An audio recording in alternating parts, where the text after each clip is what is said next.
This is the all-new 2025 Ford Expedition, and today we're taking a deep dive into what is going to be the most popular trim level on this all-new Expedition. What's up, guys? Mitchell Watts with TC Customs, and today I'm so excited to be in our Pell City location to show you this brand new vehicle. Now, unfortunately, we had to go to an undisclosed location because we're paving the entire lot around our brand new facility that is designed for TC Customs and also commercial fleet vehicles. But that reminds me that you can actually order one of these brand new Expeditions at invoice pricing. And with that being said, let's jump into the video.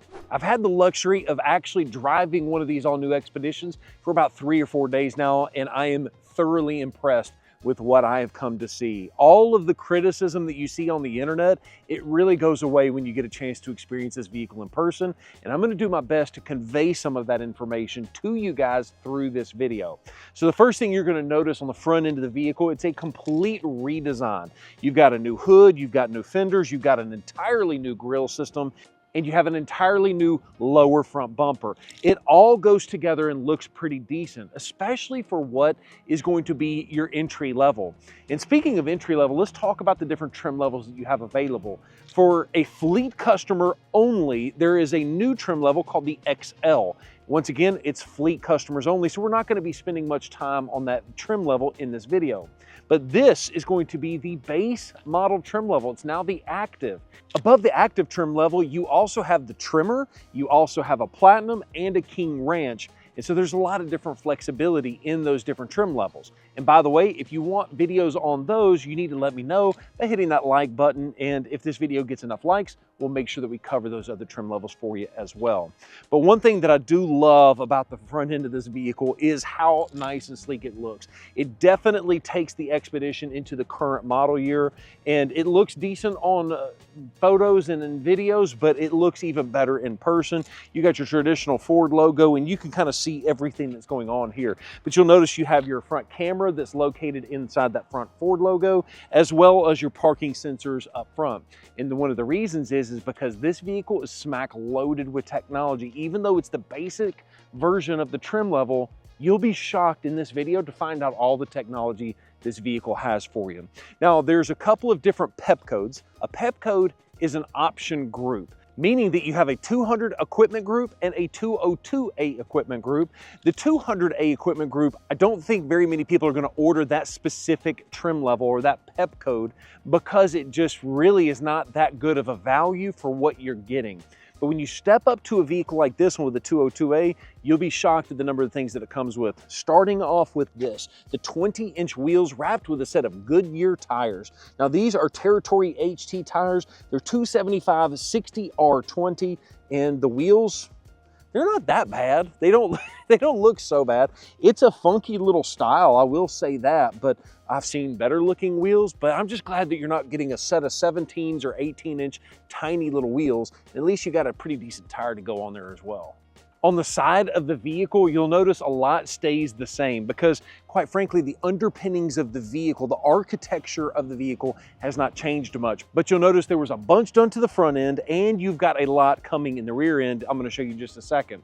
But you'll notice the doors remain unchanged. You do have a shorter length Expedition, which is what you're looking at here. There's also a max version of the Expeditions available pretty much on all trims, with the exception of a few different vehicles.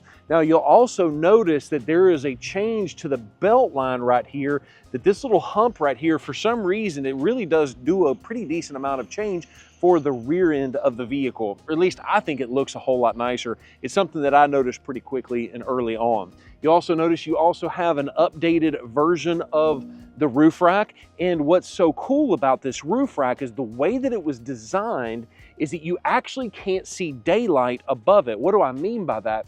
As you get closer to the vehicle, you'll notice that the roof line actually goes up behind this, so that way there's not a gap here. It kind of gives you the ability to have the roof rack, but it really does a good job of hiding it and making it not look like an afterthought. It's one of the biggest hidden features on the new Expedition that was also on the previous generation as well. One of the main design elements of the new Expedition is what they're calling the new split gate. But before we talk about this, look at how beautiful these taillights are and how they kind of integrate into the design of that split gate. I absolutely love it. But I want to talk about the split gate for a couple of different reasons, because so many people may not fully understand the benefit behind it. But the very first thing you'll notice is that these are going to be power automatically. So you've got the eye in Expedition. Directly underneath that is where the button is to open up the hatch. Now the good news is you can change these settings around inside of the vehicle, but when you press that button, it opens up just this portion.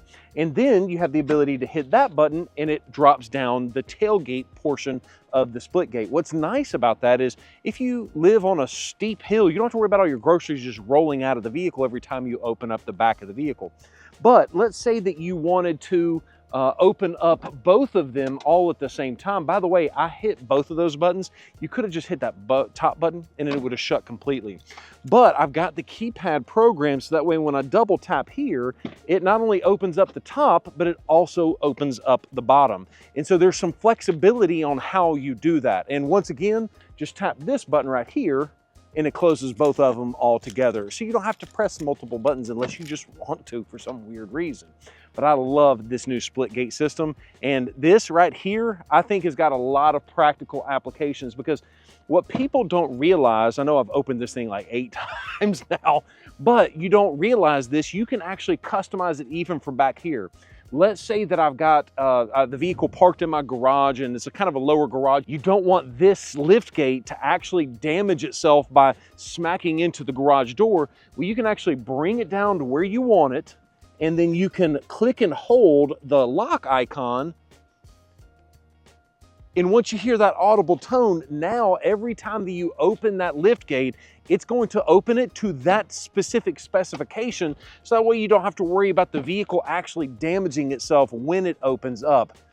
I think that didn't work. Did it not? I can't hear the tone, I'm half deaf. And so it does make a big difference when you actually click and hold the right button. But one thing that I've noticed is when the vehicle is in this specific situation, you can actually see a hidden feature on the vehicle. If you look closely right here, there's an actual windshield wiper blade that is tucked away and into the rear spoiler, if you will.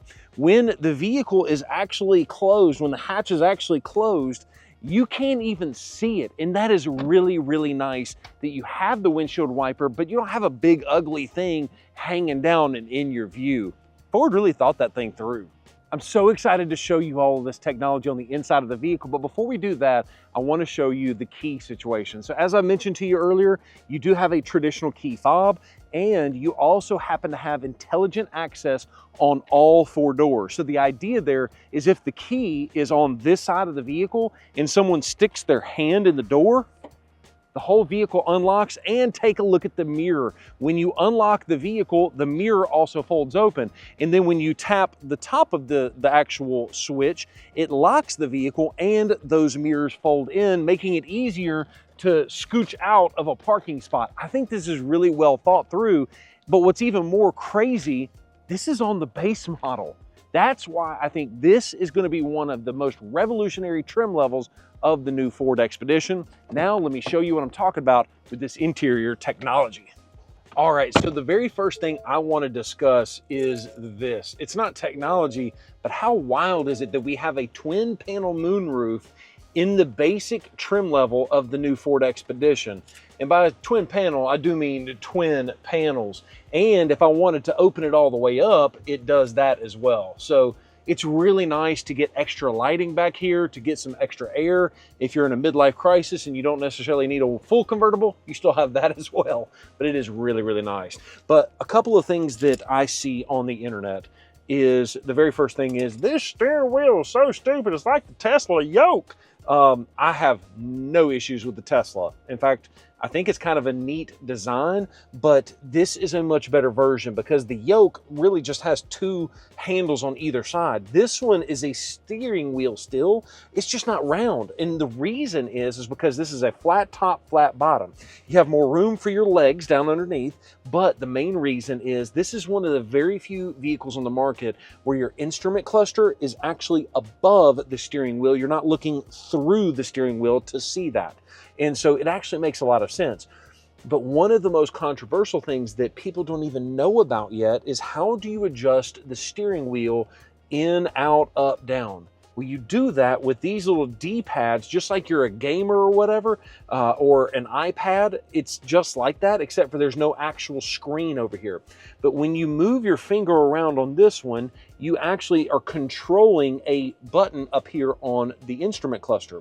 So when you go to the top left, press that button, then you can move it up, down, and then in and then out. It is absolutely kind of crazy the way that Ford has designed this.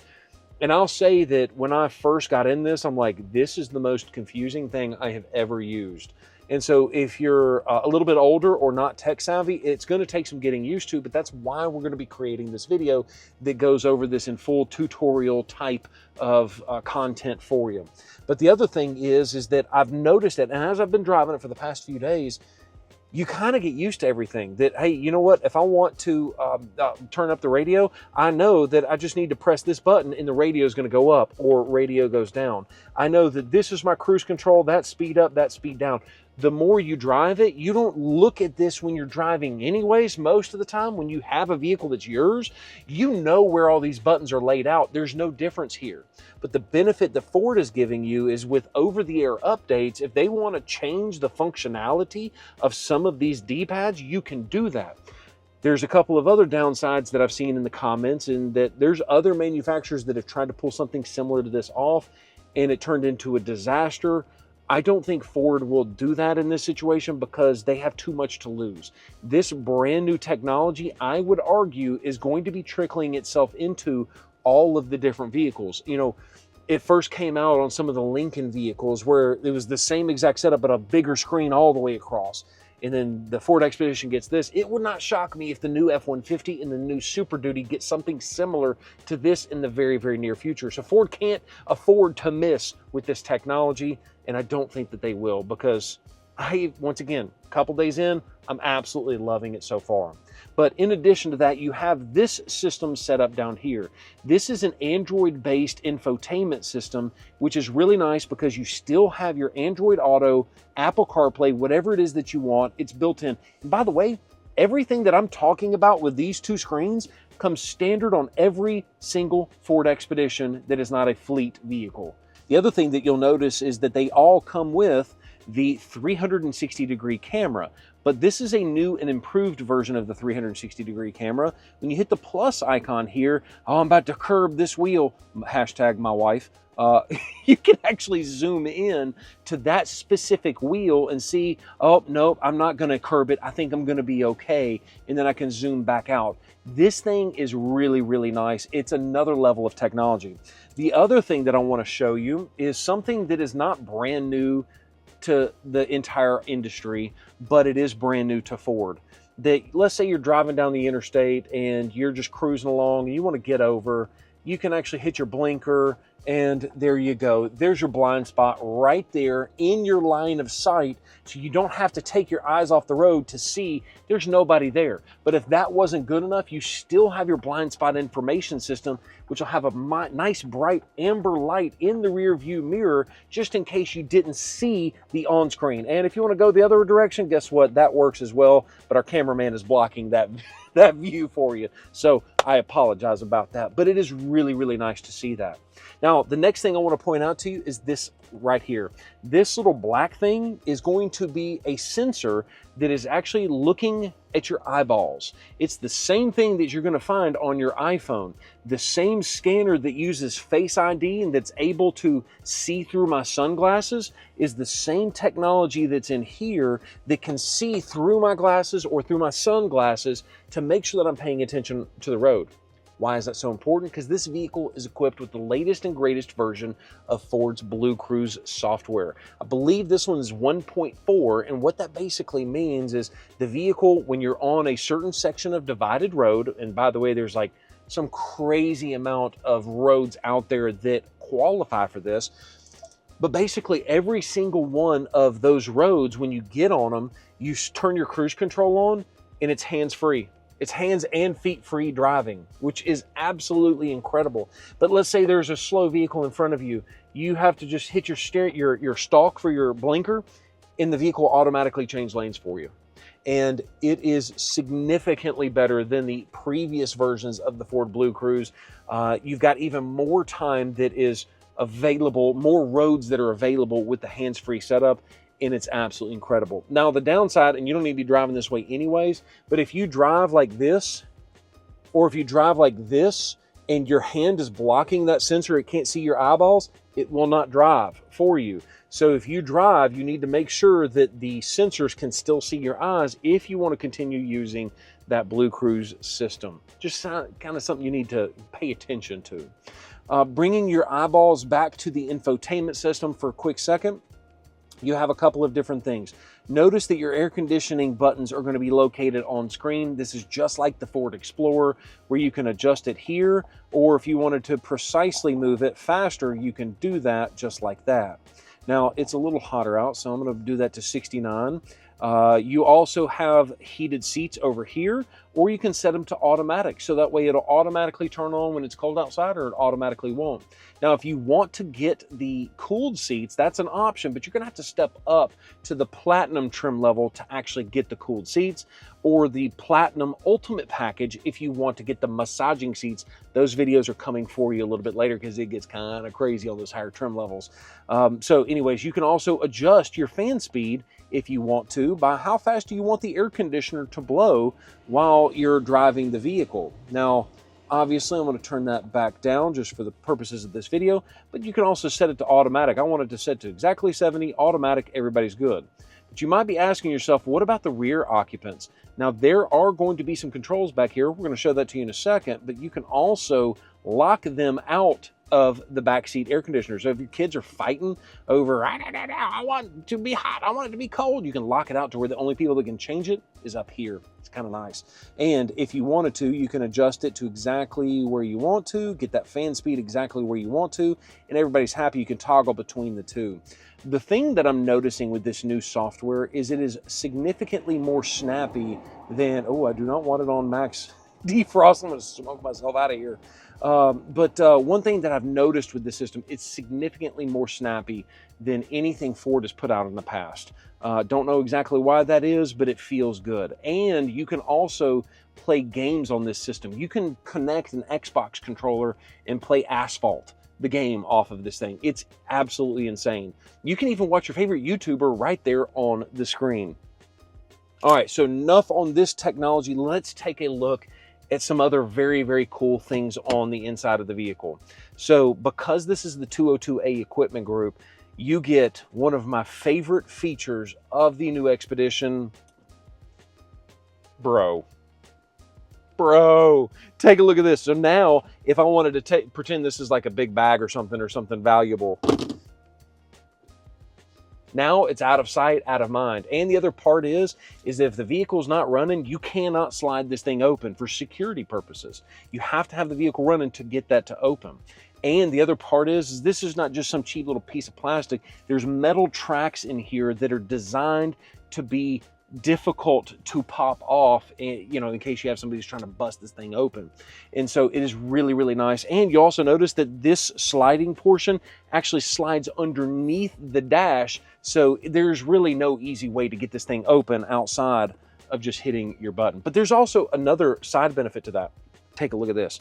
You also have a really cool wireless phone charger built into every single one of those. And you even have a Pro Trailer Backup Assist button here. So that way, once I have the vehicle connected to my trailer, I can have the truck back itself and the trailer up automatically. I don't have to worry about any of this, like, you know, turning the wheel the opposite direction. If you're not good at trailers, that's okay. The Expedition is. You've got that under control. In addition to that, you even have a traditional center console still, in addition to all of the storage that you've seen right here. So Ford spent a lot of time engineering this center console, and it shows. Now, I'm going to show you one last thing on the center console that I absolutely love. Let's say you've got some kids that are arguing over the one iPad you have back here. You can actually design to put an iPad in here, lean forward, and they can both see the screen. This, I don't know how nobody's thought about this already, or maybe they haven't, I just haven't seen it, but it is a really, really cool, slick setup. And now I want to show you the back seat. The back seat of the new Expedition is almost as crazy. Now, the first thing I want to show you is you have the ability to slide the seat forward and back, and that's for both of these. Now, keep in mind, this is an automatic captain's chair in the second row because of the 202A equipment group. You can option this with a bench in the back seat, but most of the people are going to go the captain's chairs, and it's a no-charge option, so why not? Once again, you slide it forward, slide it back, but let's say you want to have easy access into that third row. There's a button located right here. Everything folds forward and you can still get into the back of the vehicle. The reason that they do it this way is because even if you have a forward-facing car seat in this seat, you can still tilt it forward and get into that third row. Now, as you probably know, I'm 6'3", and so I've actually got decent headroom back here, but it's crazy because you even have the ability to recline this back seat and give myself a little bit more headroom. Now, I will say that if you need seating for 7 people, just like this vehicle, this is the one you want to go with. The Explorer, if you're going to be doing long distance with big people in the far, far back, this is the Expedition. This is the vehicle to go with. But I want to kind of show you a little bit more about the, holy moly. I wanted to show you a little bit more about the second row, but I wasn't expecting to be on the struggle bus to get out of that third row seat. But it's not that bad being 6'3" and 200-something pounds. So moving into this part of the vehicle, what I love, first thing I've noticed is that this seating material is actually called ActiveX. It's not leather. It's a vegan alternative to leather. But I don't know how it's going to hold up, but it looks fantastic. It looks just as good as the leather quality that I've been driving in the Platinum. The other thing that I want to point out to you is you have 2 USB-C ports located underneath here. So that way, as a kid, if I'm going to be driving in the back seat, I can still have full power for whatever I need back here. By the way, it's the same thing for the passenger side. So everybody's got power outlets everywhere. In addition to that, you also happen to have your household power outlet plug like right here. And then you also have your air conditioner controls. If your parents haven't locked you out of it, you can control it back here if that's something that you want to do. And let's say that I'm a small kid, right? And oh man, I can't reach this. Well, if I'm a parent, I can just slide this center console back, and guess what? Now I've got quick and easy access to my cup holders, as well as a nice convenient cup holder-esque kind of a thing located right here.